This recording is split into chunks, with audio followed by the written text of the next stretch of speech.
This is your Weather Extreme video for Saturday, August the 2nd. I'm meteorologist Brian Peters. Thanks for tuning in.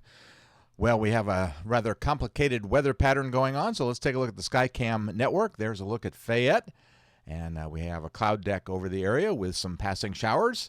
There's a look also at Birmingham, and you can see that while we do have a fairly solid cloud deck, we also have some breaks in those clouds. At the surface, we've been dealing with a bit of a stationary front along the Gulf Coast and some little weak surface lows along that front. But the main problem has been and continues to be this trough axis that retrograded Friday and Thursday and Friday and is just off to our west, and that is keeping us in an area for more favorable development of showers and thunderstorms.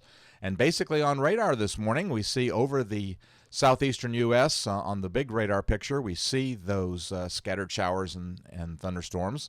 And looking a little closer at the Birmingham NexRad, we see the isolated nature of the showers, and I don't think we're going to see an all-day rain out. If you get a little shower, it's going to be fairly quick. Temperatures this morning are a little bit warmer, as most spots generally in the lower 70s. QPF-wise, we're not looking at a lot of rain. If you get a little shower, you'll probably get a tenth of an inch or so, maybe even a little bit more than that. The main threat for any of the more significant rains are going to be along the Gulf Coast, where the showers will be a little larger and have a little bit more moisture to deal with.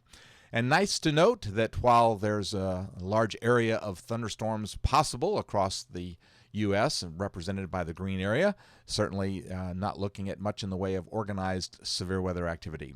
And the tropics, they're active, at least in terms of having one storm to deal with, and that is Bertha, located just to the south and southeast of Puerto Rico. There's a little bit closer look of the satellite image. Bertha is still somewhat disorganized as it's entering an area where it's ingesting somewhat drier air. The future track of Bertha continues to be fairly good in terms of the forecast models. We'll look at the models in just a second, but that is the official track from the National Hurricane Center. Bertha is likely to stay a tropical storm through into the southern Bahamas, and then as it begins to recurve and gets out over some warmer water, it could and gets away from the drier air and the land masses down there, it could strengthen somewhat. And there's a quick look at the model guidance from the various models, and certainly nice to see the clustering of those models. And then looking at radar, there is a look at the San Juan National Weather Service Doppler radar system, as we can see a little bit of the eye or the center of the storm as it's likely to come across the southern coastline of Puerto Rico as it heads over towards Hispaniola. All right, that takes care of the tropics. Let's take a look at modeling for us, and we're dealing with this pesky upper low. These upper troughs, upper lows, certainly can be problematic. We didn't see quite as many showers yesterday as I thought we would see. I thought the showers would ramp up a little bit. They've ramped up this morning, and there's a quick look at the Birmingham radar. And you can see that we certainly have a few showers in the area. But that trough axis is likely to move off to the east just a little bit, and so it's going to be favoring us with the possibility of showers today. But once again, no all-day rain. It's isolated showers, perhaps a tenth of an inch of rain. That trough axis does stay in the vicinity of Alabama for Sunday. So once again, depending on exactly where the trough axis is, we could see a few less showers in the western sections and perhaps a few more over in the eastern sections and over into Georgia. But I think we have to maintain scattered showers in the forecast. By Monday, the trough axis it's weakening just a little bit, and the trough axis is still more or less in central Alabama, and we see that it's just inching past into the Alabama-Georgia line on Tuesday. So I think we see a few less showers, but still the fact that we have a moist atmosphere and showers driven by the heat of the afternoon, so that's going to be the story for the week ahead.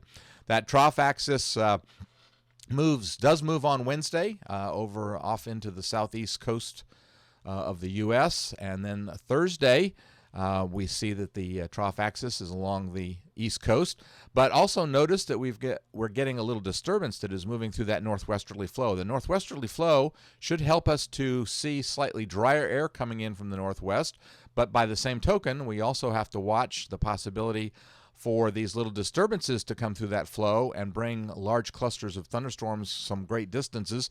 There's a look at what the GFS is suggesting, and it is suggesting the possibility that we see a large cluster of thunderstorms. Now, will these thunderstorms actually get all the way down into the southeastern U.S.? Maybe, maybe not. It's really hard to say and be very specific that far out, but it's certainly something that we need to watch with this kind of pattern.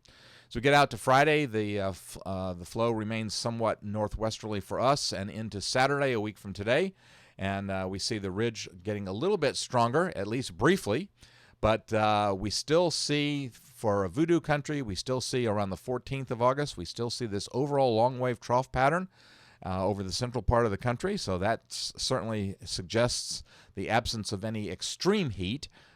Certainly for us in the southern tier of the U.S., we're into a summertime pattern. And then we do see, by the end of the period, around the 17th of August, we do see the possibility of the heat coming up just a tad. Still no extreme heat with no real big heat bubbles, but certainly the heat coming back up and maintaining just a moist atmosphere with daily shower chances and just hit or miss spotty showers.